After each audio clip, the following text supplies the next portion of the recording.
All right, so we're about to talk with Kate O'Dwyer about Langwater Farm and some of the new developments and organic farming. But first we want to show you their current farm stand. We've got tomatoes here. I actually come here quite a bit myself. All sorts of great dirt and stuff to help with your compost.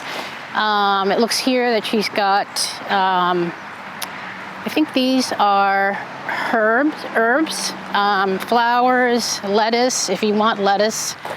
Seedlings, these are like the best. I did them last year and they grew beautifully. Lots of tomatoes, some more flowers, hot peppers, lots of organic seeds that you can use. And then they do a lot of just selling of their own crops. You can see there's like salad mix, which I get all the time. It's like amazing. Spinach, arugula. We got all sorts of maple syrup. T-shirts. Oh, fresh strawberries are out. These are amazing. Wow, price isn't bad. Okay, some asparagus. Some more. Got rhubarb, beets. And then we end with some hot sauces and some, looks like cheese.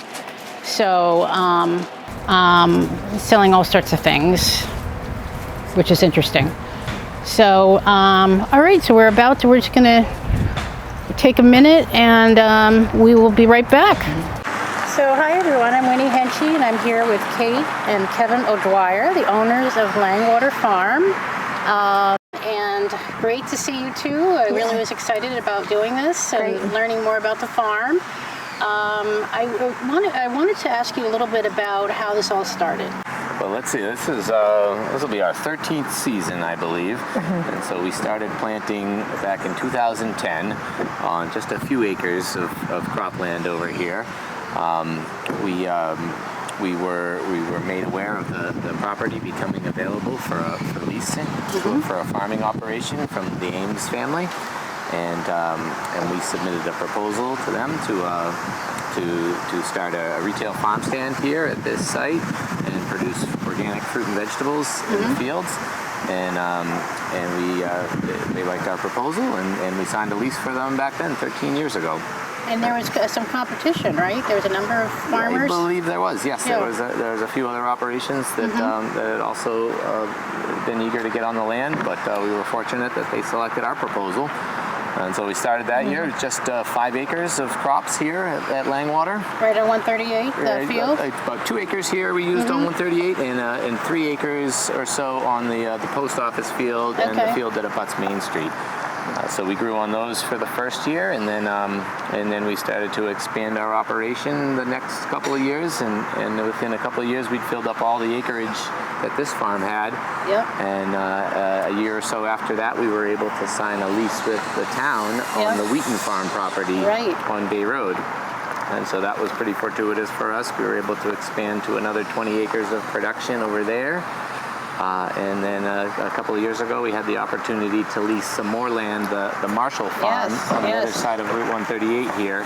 And so that added another 20 acres or so to the production. And that's where you do the corn, right? We got a big cornfield over there. Something else too, right? We have this year we're growing potatoes. There's a tomato planting, some eggplant, carrots, beets, radishes, and turnips. Great. Yep. All right. That'll change every year with crop rotation. As we rotate the crops around, that'll change. But okay. All right. So does actually different crops move to different fields each year? Like literally? Everything moves, Even the corn? You said the corn was really great up there, but that might even move to another place. The corn could move. Corn tends to have less pest pressures and disease pressures than other crops, so the rotation with corn is less intensive. Yep. But with all of the other vegetables that we grow, crop rotation is really our most important tool for preventing disease and pest problems in the crops. So it's really the most fundamental approach to organic organic farming is having a good rotation and planning ahead, years ahead. Right, and because you don't have the pesticides and stuff that you can use, so that's sort of your, way of handling, keeping the crops fruitful. Yeah, yeah, exactly. We don't have those magic bullets that a conventional grower would have in the chemical pesticides that are super effective at controlling pests and diseases. So those aren't at our disposal. So crop rotation is really the most important thing we can do to avoid the pest pressure building up in an area. Any plans for additional fields, or? Not at the moment. Nothing concrete at the moment, but we'll keep you posted. Okay. So, great. Well, let's take a good overview. Yeah. And where did you two meet? UMass Amherst. Okay, Yep. right. So And did you guys work at Ward Farm for a little while? We did, yep. Yeah, we worked with those guys over there I worked for a number of years with them. Yeah. Kate had a little part-time job there too after we had met. Yeah. Great. I mean, it's wonderful to have all this land in, a pretty populated area. Yeah, it really is. It's a terrific spot. Busy roadside here, great place for a retail farm stand. And these 3 different pieces of farmland, all a little bit different, but all of them productive and have been tremendous for us to be on. We're super fortunate, super lucky to be here. Yeah. And then I just wanted to get understanding. Usually, is a farmer's market where you have people, the fish truck come in and like the beef truck. Is that a certain number of days a week, or is that just the weekends? Or Yep. So it's every Thursday from 2 to 6 in season. Okay. In the winter, when we close the farm stand down, we'll switch it over, and we'll be open on Saturdays from 10 to 2. So that's January through April. All right. Yeah. All right. But yeah, every Thursday from 2 to 6, and we've got story time, and if there's a pick your own crop going on, we'll have hay rides, and So you have things oriented to children, people bringing their children. Yeah, Great. yeah, it's a good time. Lots of good vendors here too. Yeah. All right. Well, why don't we? That's a great introduction, and so good to meet you. I know you have to get back to work a little bit there. So, Likewise. Well, thank you for coming. Thank you. We have 3 greenhouses. The earliest one we'll start up here is in February. So we start our earliest crops to go out in the field in April, and here. So here's some baby plants. These are some baby tomato plants. They're getting ready to go out. We do about 5 successions of tomato plantings. So these guys will be the next to move out to the field. And you do all the sessions here pretty much? Yep, and then we'll move them right behind you here to harden them off. This greenhouse, it's a little more important in the early spring. This greenhouse is not heated, so we'll move them from the heated area to the not heated area to try and harden them off a little bit before they go out in the field. Harden them up? Harden them off, yeah. Do you have any of those cherry tomatoes coming? Oh yeah, lots of them. Are those in there? Yeah, yeah, we've got some in every planting. And then this is our transplanter here. So these guys are getting ready to go plant the spinach out in the field. This will go down the bed. Each wheel will punch a hole and put a little bit of water in there.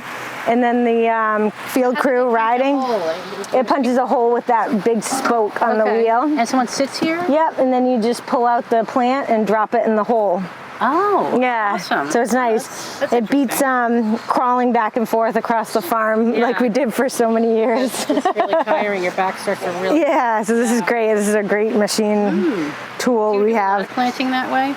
Yeah. Yep. So all of our starts that we do, if anything's direct seeded, we use another tool to seed out there. Yeah. Yeah. Do you have more than one of these, or? Nope, just the one. Yeah. Yeah.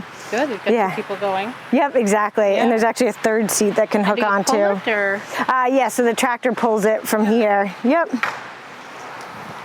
Great. Yeah.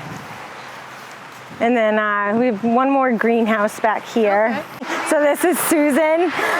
She manages all the seeding and growing for our retail business. So all the plants we're growing out for the home gardener, and we sell out front. We grow all of our seeds, plants from seed, all certified organic. So Yeah. Yep, I get my stuff here. And it's all great stuff, great varieties, perfect for growing in New England. All the varieties we grow in our field here and have had a lot of success with. So, yeah. Yep. So great. It's beautiful. Yeah. It's a little bit empty now. We're getting everything out. What's mostly in here right now? Mostly in here right now are some more tomatoes to restock. There's some annual herbs. There's some dahlias, more perennial herbs, and our next successions of greens and squash, cucumber. Oh. Yeah. Okay. Great. And then we could jump in this truck over here and head out to the field. Okay, great.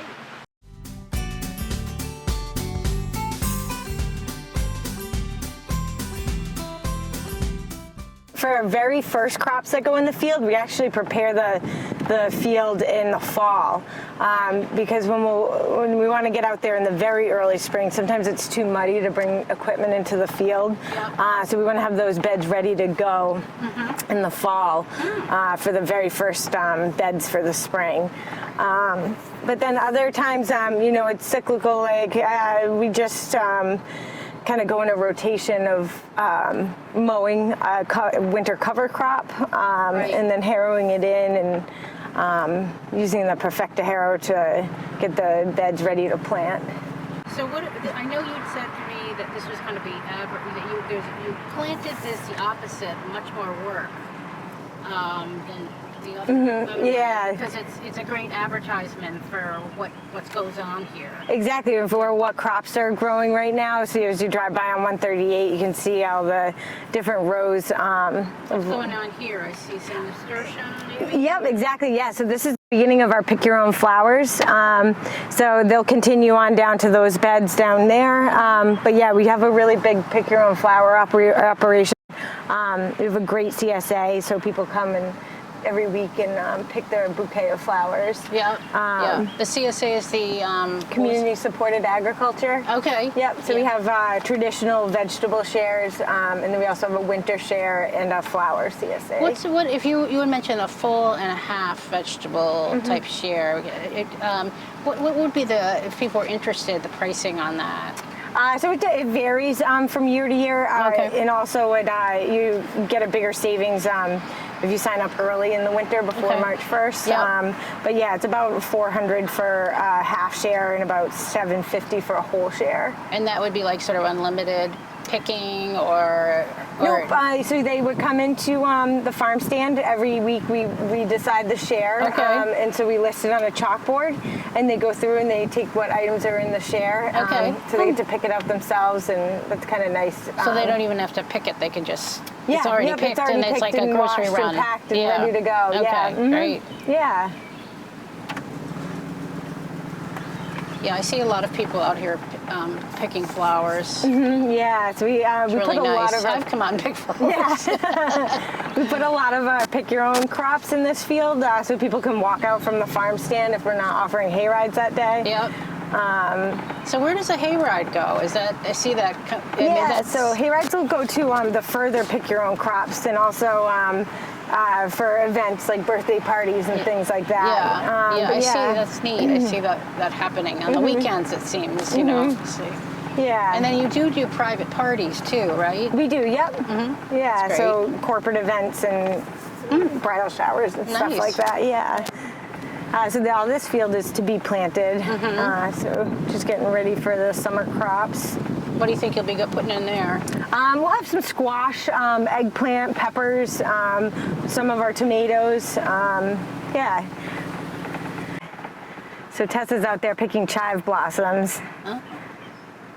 Okay. Yep. And then here we have some strawberries. So this is a little patch of strawberries for mostly our CSA members to walk out and pick. Okay. Or anyone who comes during the week. So we have hay rides to the big far strawberry field on the weekend. And where's the big far strawberry field? Out, we'll see it out here in the Main Street field. Yeah. But then if you want to walk out during the week, anyone can come and do that and check in at the farm stand. And we'll send you out here. So I think you told me that the 80 acres here, it was through the Ames Trust? Yep, the Ames Realty Trust, the Okay. ART. Yep. And 40 of it is woods? Correct, yeah. And the Forest Service, are they pretty active in taking care of that? Or? Yep, yeah, they have a forest manager that works with the property. And then, so we grow on about 35 here out of the 80 total. So tell me, what's the difference between organic farming and regular farming? So organic farming, we don't use any chemical pesticides, herbicides, or fungicides. Yeah. Yeah, no chemical inputs. So. And hence, you in the beginning, you both had talked about the fact that you really need to rotate a lot in order to be successful. Yep, trying to avoid pests and diseases. Yep. Oh, look at this nice field. And this is sort of cover crop? Exactly, yep. So it just hasn't been mowed yet. So yeah. Pretty. I believe that's a winter rye. Nice.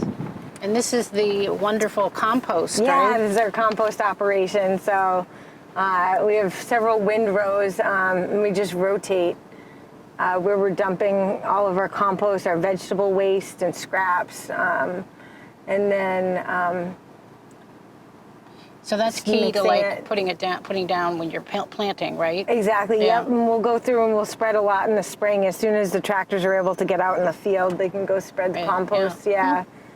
Do you do? Is there some restaurants that you work with, or? Yeah, a lot of them. A few right here in town. Corfinio and the Farmer's Daughter. Yeah, they're great customers. They order all the time. Yeah, wonderful. And year round too. They're really good about using all the vegetables and eating with the seasons and using the vegetables that are in season and what's best right then. Yeah, food is wonderful. So we're getting into. That was post office field, right? Exactly, yep. There's not a lot planted in there yet. We can see fava beans over here on this side. Yep. Which we love. Yeah, they're cool. I remember the eyeballs are gone now a little bit. Yeah, a little bit harder to see. But we could dig around and, they have very cool looking petals. Yeah, they are. Hey, what do we have here? This looks like... Yeah, this is some garlic crop. I remember. Yeah, You gave me I'll pick you some garlic. Oh, it's amazing garlic. So this garlic we planted last fall. Wow. It's all of our own seed, so we save our seed from last year. Oh, yeah? And then we plant it in the fall. The bulk of the crop we'll harvest in August, and we'll cure it and dry it in the barn until it's ready for sale in the fall. But we will sell some green garlic in the springtime, which is really nice. It hasn't really set its cloves out yet. Yeah. But you can use all of this and right up to there. Yep. How long will that keep in the fridge if you want to keep it for a special meal? It'll keep for weeks in the fridge. Weeks? Yeah. Wow. Yeah, as opposed to regular garlic that we've cured that you don't want to put in the fridge. You'll want to keep that on your countertop. Right. Yeah. But this goes, it can you go in can the see fridge. it's already starting to bulb out beautiful. more than I gave you the one last week. Yeah. Another exciting crop we get off of the garlic is garlic scapes, which are a shoot that the garlic plant puts up in the springtime. And it's the flower of the garlic plant. So you want to go through and harvest all of those so that the garlic plant puts more energy back into forming a nice bulb instead of flowering. Yeah. But the scape is like a little special treat that happens in the early spring. And you can use it just like clove garlic, chop it up, and the actual also flower, really good. It's like a long stem that comes up, and it curls around, and they're also really good roasted whole on your grill too. Oh, yummy. So we started planting artichokes here. Oh, wow. We've got some basil and Where's tomatoes. the artichokes? The artichokes are right back here. Oh, okay. Right there? Yep, this little Wow. Is this the first year? Or? Nope, we grow them every year. Yeah, they're in this climate, they can make it? Yeah. Okay. Wow. It takes a long time. So we one of the earliest seeds we plant in the spring, and we'll harvest them mid-August. So yeah, they're in the, Yep. we're taking care of them for quite a while. This is our tomato planting. So I was curious, I didn't ask this before when we talked, but do you have any sort of irrigation system of any sort? We do, yep. We use drip irrigation. It's great. You know, a lot of the plants, if you've got a healthy, well-established plant, you don't necessarily need to irrigate it unless it's a desperate situation. But yeah, we do irrigate some of our crops. So we do drip irrigation, so it's a lot more efficient than overhead watering. Okay.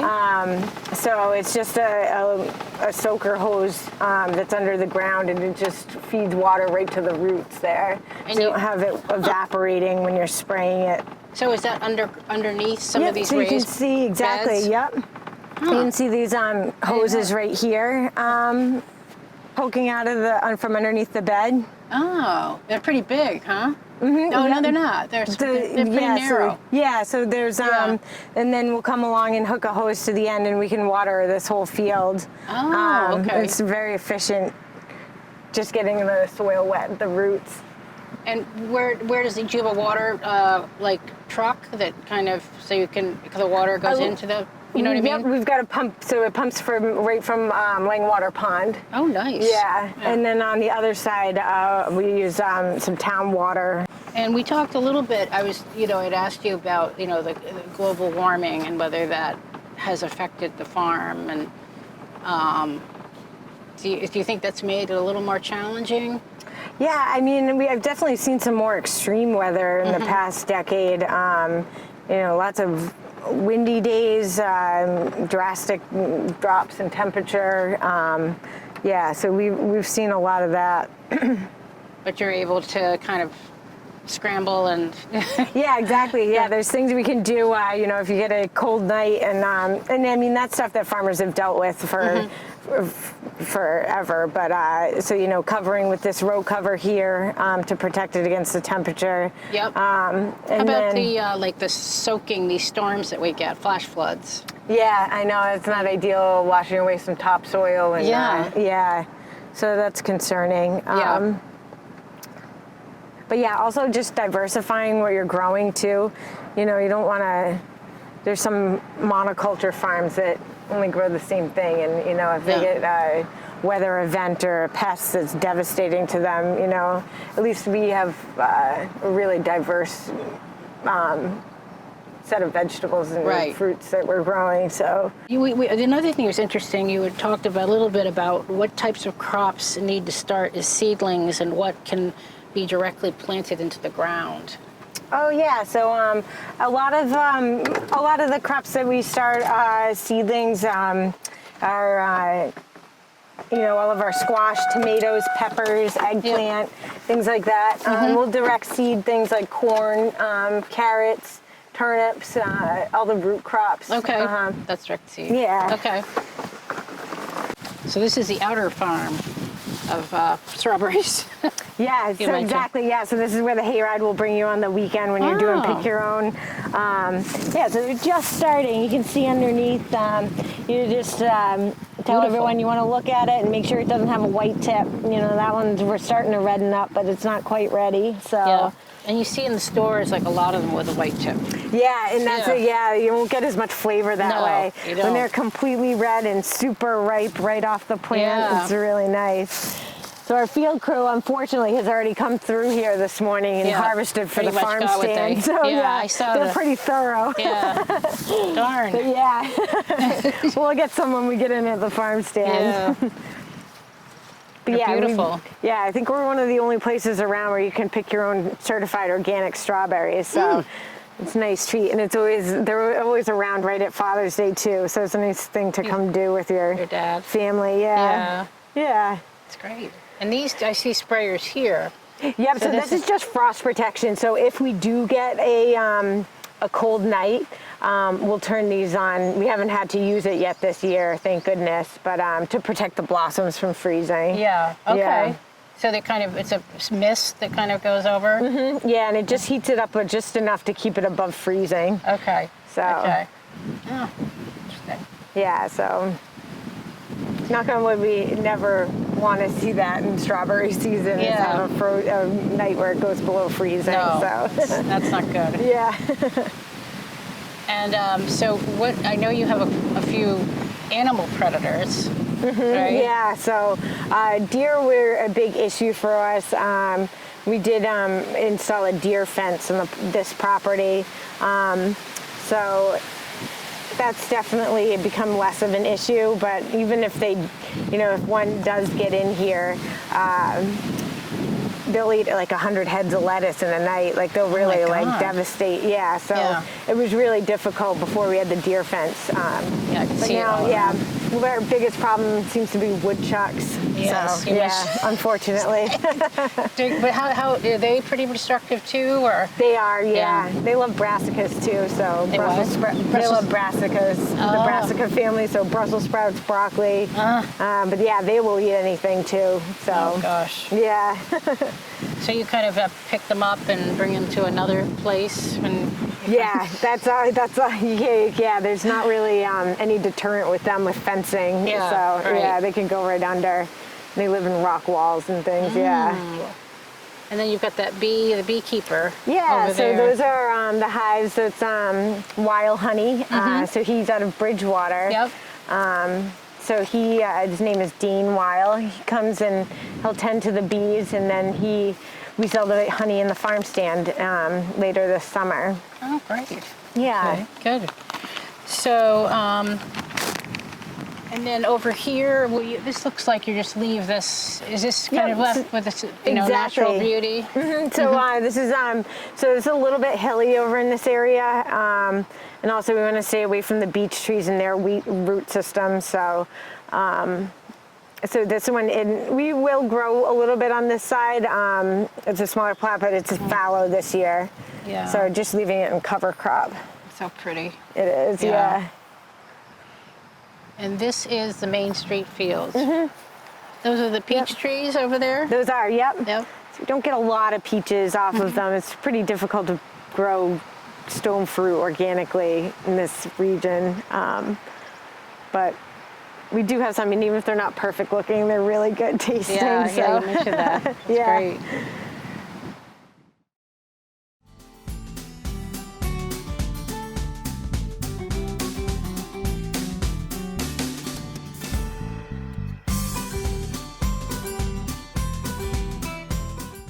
So, we originally built that little farm stand, and several years into the farm, we had realized that we were quickly outgrowing it. We were spilled out onto the porch with vegetable displays, and just trying to make some more room in there.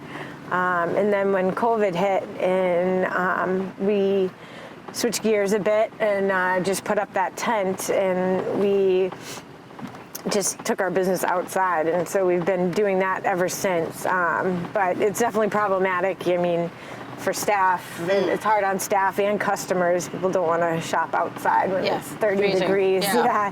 So it'll be great to be back in an actual building again. So that's our new farm store. So everything basically that's out under the tent that you saw earlier will be inside, and we'll be able to offer other local foods. We're really going to be focused on local food. What food? Just local food. Okay, yeah. So we're not bringing any produce in from outside the region, which is really important to us. Why is that important? Just because, you're also, when you're bringing in produce from outside the region, it's not good. All the trucking that you have to do, you lose a lot in flavor because people are picking it under ripe and shipping it days or weeks even by the time it gets to its destination. And also, we have a great food system right here in New England, and we want to support that. And, so all of our offerings are going to be local. We'll have local meats and veggies and fish and eggs and things like that, and dairy. Are you going to extend sort of your fish offerings and make other trucks? Yeah, we allow hope to. them in? We really love Jordan Brothers, though. They have great fish and a great company, and they really focus on quality. Them out, so I'll have to Yeah, we really like. And you'd mentioned that you're going What else is going to go inside there? You sort of mentioned. So we'll have a kitchen area in the back where we can make things like zucchini noodles and things like that for people to bring home, and salads and things like that. So we'll ease into that. We'll get the farm store up and running initially. And then we also have a large wash and pack area. So when the vegetables come in from the field, we can wash and pack and cool them and get them ready to go out to either to a farmer's market or to a restaurant. So yeah, there'll be a row of sinks and tables and ice machine and things like that. Great. Yeah. Good seeing you again. Yes, and nice giving us this time. to You talk know, about it's the really farm. wonderful. You know, I think people enjoy seeing this. Neat, and, yeah. You know, Thanks. have more information on what goes on. I mean, I know you already have so many people that come here. You know? Yeah, I know. A lot of people really know a about great it. community. Yeah. It's just our whole town is very supportive, and everyone seems excited to And be even here. the other towns. I mean, they come from all over. They do, yeah. So, Nice. well, thanks Well, again. Thank you All very right. much. Yeah, thank you.